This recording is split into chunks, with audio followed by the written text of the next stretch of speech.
That's our target zone right in here.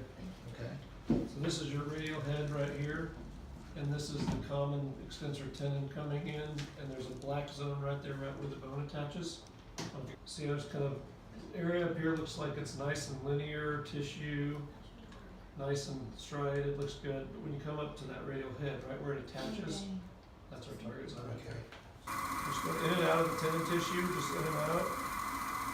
And in just a second, I'll start to do a little bigger, like a pie shape, kind of like a pizza pie shape. You can see it sucking out the tissue while I work. It's working really good in that area. It's just that bright area, guys, where the device come in.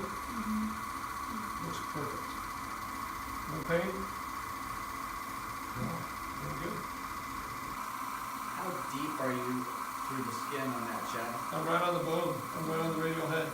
I'm bouncing back and forth on it. What happened there is we micro-traumatized the tendon to cause some trauma to the tendon to make it bleed so that it will start to heal. Okay. And I think you're going to be really pleased with that. So that's perfect. Now what I need to do is stick the amnio into you. Okay. There you go. See the needle right where it needs to be? Yeah. Here goes the medicine. You see it spreading out? Dad, does your arm hurt? No, it does not hurt. Simple Did the procedure. entire process hurt?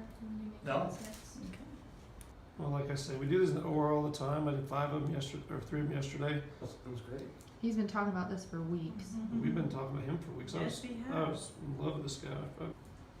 You got the same experience you had at OR as far as the coverage and everything. I think you're gonna do great.